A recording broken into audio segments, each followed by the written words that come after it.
Foi no domingo de Páscoa que se soube em Leiria que o pároco da Sé, José Miguéis, tinha morrido de madrugada com uma apoplexia.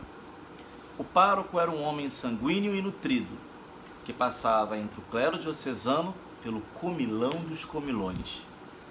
Contavam-se histórias singulares da sua voracidade. O Carlos da Botica, que o detestava, costumava dizer, sempre que o via sair depois da sesta, com a face afogueada de sangue, muito infartado: "Lá vai as jiboias moer, um dia estoura." É assim que essa de Queiroz começa contando pra gente uma das mais belas histórias do realismo português. O Crime do Padre Amaro, um romance realista do século XIX, e hoje nós vamos aqui bater um papinho com ele. Estou com a minha amiga Fátima, tão querida. Roberto, querido, muito obrigada pelo convite. Opa, e a gente vai conversar um pouquinho, lembrando que esta obra é recomendada aí para a galera que vai fazer o ERJ. Então a gente precisa realmente ler e trocar ideias sobre a obra. Quer dizer, o estudo não se encerra aqui, mas é uma proposta de reflexão, né, sobre a obra. Bom, vou ler também um pedacinho aqui do livro que eu achei bem interessante. Meu caro padre mestre, treme-me a mão ao escrever estas linhas. A infeliz morreu. Eu não posso bem ver e vou-me embora, porque, se aqui ficasse, estalava-me o coração. Sua excelentíssima irmã lá estará tratando no enterro. A criança morreu também, já se enterrou. Bem, gente, então, nesse livro, ele trata do grande conflito do Padre Amaro, o conflito dele, da religiosidade dele, né? Ele sendo um padre e tendo os impulsos, os instintos, né? Porque o realismo mostra muito isso, né? O instinto da pessoa, né? O instinto. E até o naturalismo, né? Ele tem um pouquinho, não tem, Roberto? Também. É porque, na verdade, assim, a proposta do realismo é desnudar o ser humano, né? Fazer uma análise psicológica do ser humano. Geralmente, na literatura acontece assim, um fenômeno. Um movimento artístico sempre vem responder ao movimento anterior. Então, o realismo, ele, na verdade, ele lança uma proposta contra toda aquela idealização própria do romantismo. Que é o que eu mais gosto. Então, nesse sentido, você não tem o maniqueísmo próprio do romantismo nas obras realistas. Você não tem o vilão, você não tem o mocinho. Você tem pessoas que erram, acertam, tentam, pessoas simplesmente, pessoas dotadas aí de bondade, do seu viés da maldade. Então o realismo se ocupa um pouco disso. E no caso do Crime do Padre Amaro, você percebe exatamente isso, né? O homem em conflito e um homem que nunca teve muita vocação. Não, né? não.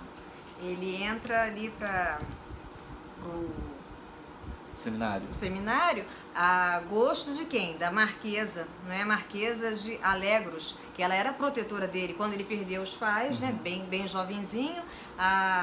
Ela ficou como sendo o quê? Uma protetora, e ela queria, o sonho dela era que ele entrasse, né? Para ser padre, né? Para o seminário, porque ela tinha 2 filhas mais velhas, já casadas, e o menino, ele era o menino dos olhos dela. E ele foi criado por mulheres, né? Pelas empregadas, né? Aquelas mulheres que trabalhavam ali no castelo. E aí as meninas lá, as empregadas, costumavam brincar com ele, vesti-lo de mulher, né? E ele sempre rodeado das mulheres, brincando, se escondia embaixo das saias delas, não é? Então você vê que depois ele vai para o seminário, ele se ordena sacerdote, mas assim, sempre convivendo um pouco com essa questão da sexualidade, da afetividade também, e esse conflito que é próprio do ser humano. Então, assim, é importante a gente entender essa proposta do realismo, né? Mostrar o ser humano com toda a sua carga de angústia, de dificuldades, de dualidades, que é aquilo que nos torna humanos, né? Essa é a proposta. Isso. Eu tenho certeza que vocês vão se apaixonar por essa história, como eu me apaixonei. Eu não conhecia. Quem me apresentou foi Roberto. Estou assim, apaixonada pela obra, são personagens incríveis, tem Padre Amaro, a Amélia, que é a Améliazinha, a São Joaneira e o Cônego Dias, né? São os principais, né? Fala um pouquinho da Amélia pra gente, Fátima. A Amélia era uma moça, uma ingênua, conheceu o padre, né? Eles se conheceram, ela tinha 15 anos e ela era noiva né, e do João Eduardo, e Padre Amaro dá um jeito de afastar o noivo, né, para meio que Esse seduzir, padre. né? Pois é, perigoso. Perigoso.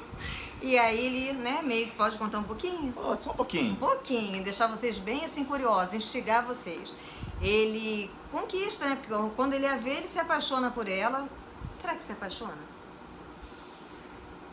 Ela se apaixona por ele. Perdidamente. Perdidamente, né?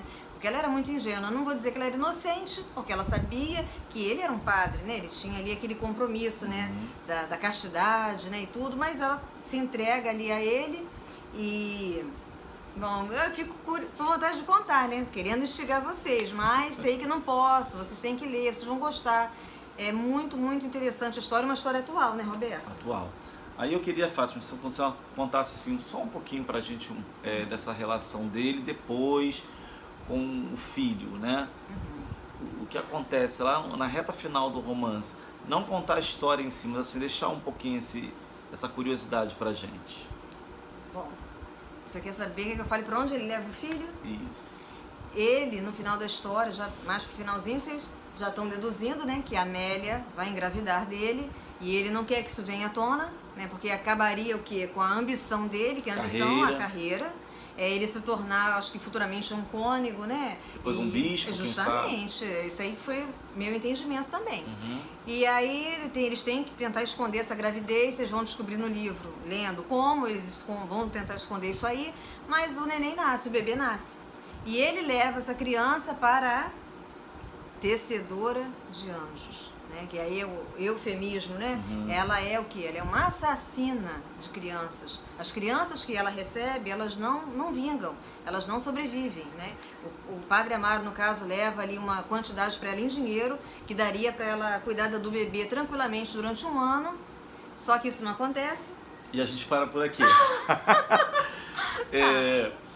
Mas o interessante é a gente perceber o seguinte, para além da historinha, né, porque em literatura é sempre bom a gente levar em conta o quê? Por que o cara escreve como escreve, né? Qual é o contexto, qual é a proposta da obra daquela escola literária.